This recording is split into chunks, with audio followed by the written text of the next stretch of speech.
My name is Yuneli Carrillo. I'm a third year at Florida International University, and I was inspired to create this interview-based project to help raise the voices of women mentors who have helped me on my journey here at FIU.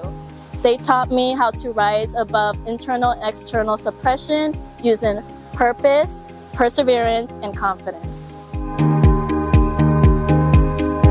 Hello, my name is Brittany Davis. I use she, her pronouns. I am currently the program director for the Centers for Student Engagement. I've been working at FIU for a total of 6.5 years. I'm so happy to be doing this video. Hi, my name is Sherry Pratis. I'm the program manager for education and enrichment here at FIU for the Centers for Student Engagement. I've been in the student affairs field for the past 6+ years. Hi, my name is Tiffany Peacock. I use she, her pronouns, and I'm currently the program manager in the Pride Center within the Centers for Student Engagement. I'm also a doctoral candidate in the joint program for Global Sociocultural Studies, African and African Diaspora Studies, focusing on sociocultural anthropology.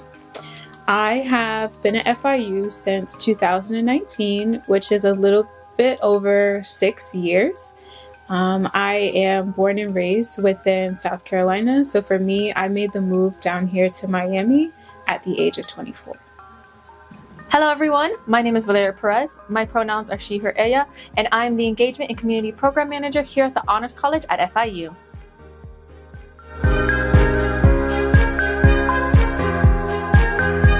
It had to be whenever I first started graduate school.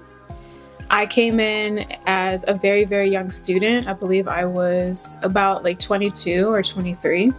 And so within my first semester, I feel that not only because I was a woman, but also because of my age, that I was underestimated, or I was treated in a way as if the perspectives that I had were not important within the classroom or really respected.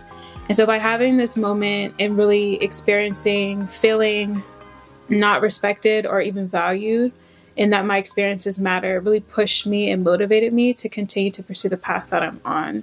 When I first started working in academia full-time at the age of 23, some of the first issues I dealt with being treated or received professionally not in the best light was not only because I was a woman, but also a younger profession. Many times I felt like I wouldn't be recognized at what I was saying, or what I was saying wasn't taken to the same level as many of my peers.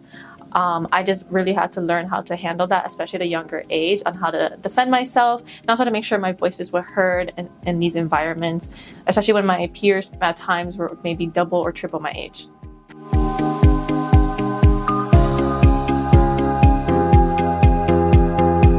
Growing up as an only child of Portuguese immigrants, I was surrounded by cultural expectations about what a girl should do.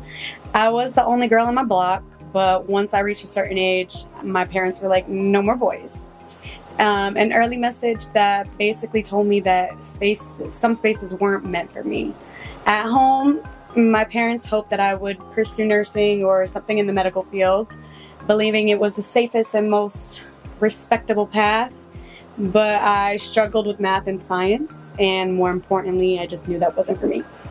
Choosing student affairs instead was my first real step in challenging those expectations. It allowed me to follow work that aligned with my strengths and passions rather than tradition. Even now, my parents think I should be married with children already, but continuing to make choices that fit my life, not cultural pressure, has been my way of redefining the path expected for me.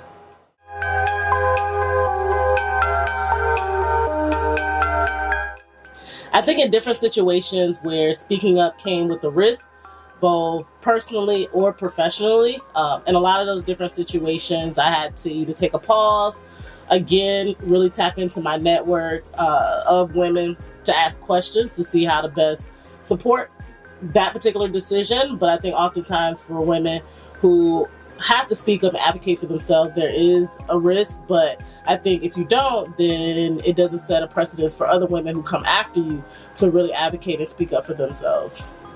Handling situations where I had to speak up, especially when it comes to representing student voices in professional spaces.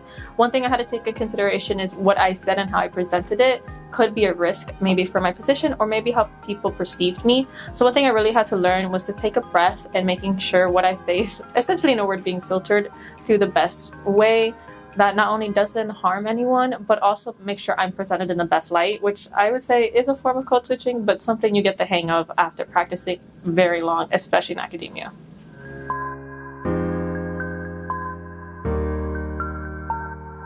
I feel that empowerment looks like really paying it forward. I work with and have the opportunity and honor to work with so many amazing women, from our students to our staff here at FIU. I think empowerment is really owning your story, your voice, but also encouraging the next generation of young women leaders in different ways, whether it's helping with a graduate school application, whether it's giving them a job, an opportunity to sharpen their skills, or whether it's just a sounding board of a listening ear. So I think empowerment, again, is paying it forward and making sure the next generation of women leaders understand that they have a supportive network, they have people that support and really care for them, and they have a bright future ahead.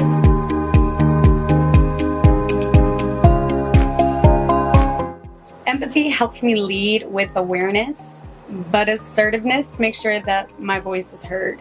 So together they allow me to set boundaries, uphold standards, and advocate for others while challenging the biases that expect women to stay quiet and accommodating. Maintaining my assertiveness and empathy, especially when dealing with many students who are at the age range of 17 to 24, is making sure that I'm still respected professionally and not in the forms as a mother. One thing I really do is establish healthy boundaries by making sure that although I can be an ear to listen, I'm still a respected professional and need to be treated as such.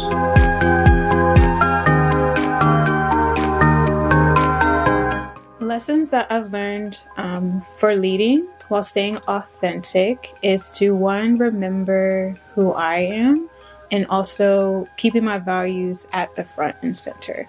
So for me, being a leader is to respect those that you are either supervising or you're leading a team and collaborating with. Understanding and valuing everyone's perspectives are important and that they matter, while also keeping empathy and love in mind.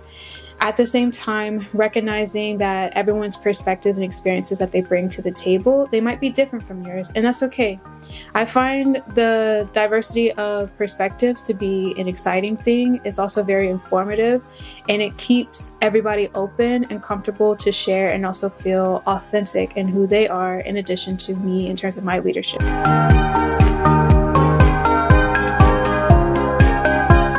I have to say my confidence really came from my mother. My mother is an immigrant now citizen from Portugal. She did not graduate high school or middle school, so she came into this world looking for the American dream. She ended up getting involved with a Portuguese organization in the town where it ended up growing. Years and years later, they asked her to become president of the organization. Her feeling as though she did not know nothing, she was very scared to take this role. She ultimately ended up taking the role, and I was so proud of her and the accomplishments that she has encountered and overcome. I'd have to say my confidence comes from my mom. For this question, I would have to say my grandma. And I laugh because she actually just, reminded me of one of her phrases that she's been actually telling me for the last couple of years, which is varying difficulties or challenges that I've overcome or started to experience. And the phrase is to not take wooden nickels. So this phrase essentially is like, don't take shit from anyone.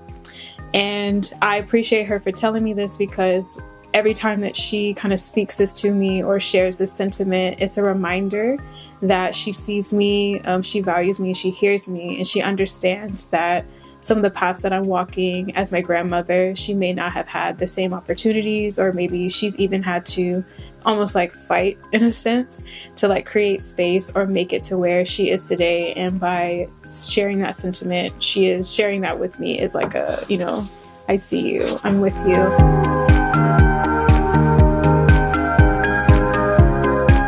I would have to take this quote from Rihanna.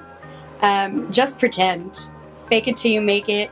Walk in the room with your head held high, even if you don't know what's going on. Take a step back, observe, but don't let them see you sweat.